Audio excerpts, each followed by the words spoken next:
यदि आपके घर में विवाह के लायक बच्चे बैठे हैं और कहीं कोई रिश्ते की बात नहीं बन रही, बच्चे सभी तरह से होनहार हैं, अच्छी एजुकेशन भी है बच्चों की, देखने में भी सुंदर है, घर का बैकअप भी अच्छा है, सभी चीज़ें अच्छी होने के बाद भी कहीं कोई रिश्ते की बात नहीं बन रही और कभी कभार कोई रिश्ता आ भी जाता है तो वो आपके बच्चे के योग्य नहीं होते,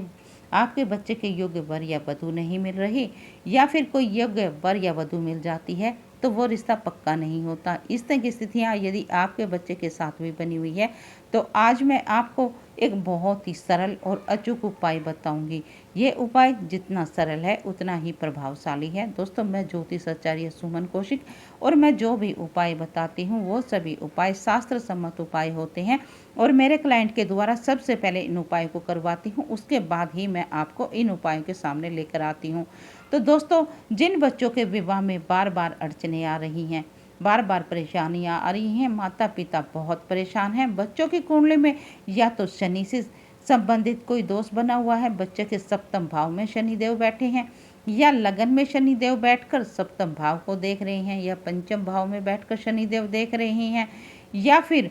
शनिदेव 10वें भाव में बैठकर सप्तम भाव को 10वीं दृष्टि से देख रही हैं और ऊपर से राहु देव की भी दृष्टि आ जाए तो बच्चों के विवाह में अड़चने आएंगी और या फिर बच्चों की कुंडली में शुक्र भी पीड़ित हो जाए या फिर मंगल भी पीड़ित हो जाए और किसी तरह से गुरु भी पाप प्रभाव में आ जाए तो बच्चों को बहुत सारी परेशानियों का सामना करना पड़ता है।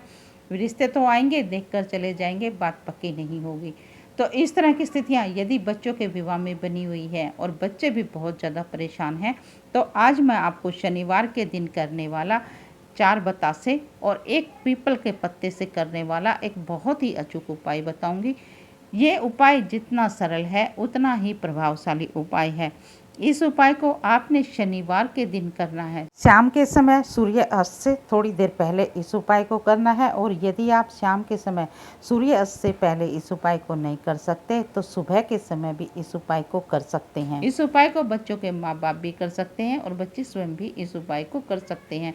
दोस्तों, कई बार क्या होता है, यदि बच्चों की कुंडली में सप्तम भाव पीड़ित हो जाए, सप्तम भाव पर शनि और राहु की दृष्टि आ जाए या सप्तमेश के ऊपर शनि राहु की दृष्टि आ जाए और उस कुंडली में यदि मंगल देव भी पीड़ित हो जाए या फिर लगन पीड़ित हो जाए या फिर शुक्र जो विवाह का कारक होता है, किसी भी बच्चे की कुंडली में शुक्र विवाह का भी कारक होता है और जो हम सभी चीज़ें हमारी जो लाइफ होती है, लग्जरी लाइफ होती है या लग्जरी लाइफ ना कहें हम, हमारे पास गाड़ियाँ ही नहीं, कोई भी सुख साधन की जो सुविधाएं हैं उनका सब का कारक जो होते हैं वो शुक्रदेव होते हैं और शुक्रदेव यदि किसी बच्चे की कुंडली में पीड़ित हो जाते हैं तो उस बच्चों को सभी तरह से परेशानियों का सामना करना पड़ सकता है। तो आज मैं आपको शुक्रदेव या फिर हम यूं कहें कि सप्तम भाव विवाह में देरी का कारण बने हुए हैं राहु शनि,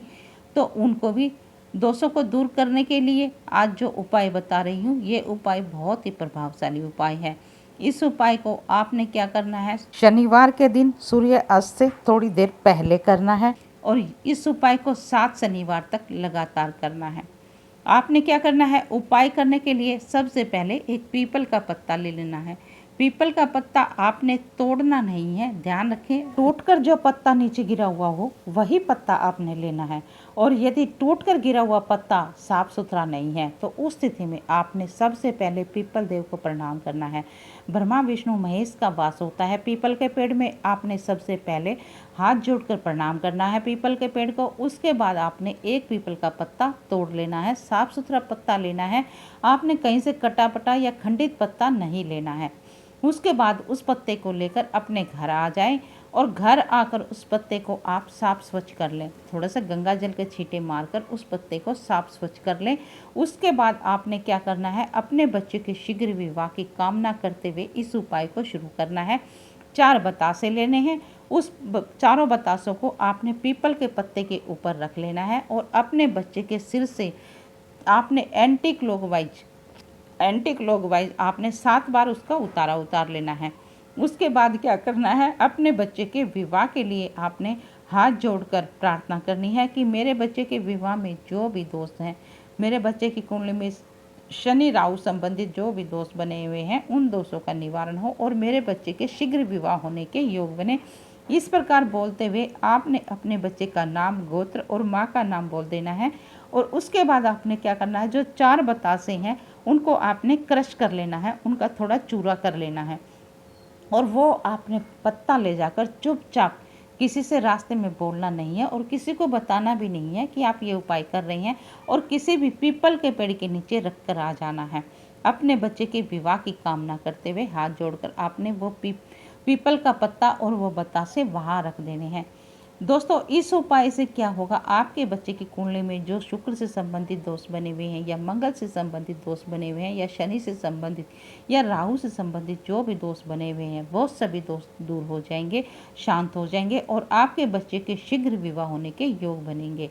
इस प्रकार आपने उपाय करके चुपचाप अपने घर को लौटाना है। और दोस्तों, यदि इस उपाय के करने के बाद भी आपके बच्चे के विवाह में किसी प्रकार की कोई अड़चन या परेशानी आती है तो कमेंट बॉक्स में अपने बच्चे का नाम, date of birth, birth time और बर्थ प्लेस लिखकर अपनी समस्या लिख देनी है। मैं आपके बच्चे की कुंडली देखकर कोई ना कोई उपाय बताने की अवश्य ही कोशिश करूंगी। और यदि आप अपने बच्चे की कुंडली का संपूर्ण विश्लेषण करवाना चाहते हैं तो मेरे हर एक वीडियो में मेरा व्हाट्सएप नंबर दिया हुआ होता है, आप वहां पर मुझसे संपर्क कर सकते हैं। यदि आपको ये जानकारी अच्छी लगी हो, ये उपाय अच्छा लगा हो तो वीडियो को लाइक और चैनल को सब्सक्राइब अवश्य ही कर दें। आपका किया गया एक सब्सक्राइब हमारे हौसले को बढ़ाता है, हमारी बहुत मदद करता है। और इसके साथ ही इस जानकारी को किसी ज़रूरतमंद के साथ भी अवश्य ही शेयर करें। आपका किया गया एक शेयर किसी के चेहरे की मुस्कान बन सकता है, उसके जीवन में खुशियां ला सकता है, जिससे कि आप भी पुण्य फल के भागीदार बनते हैं। और कमेंट बॉक्स में जय शनिदेव लिखना बिल्कुल ना भूलें। तो चलिए मिलते हैं अगले वीडियो में एक नई जानकारी के साथ।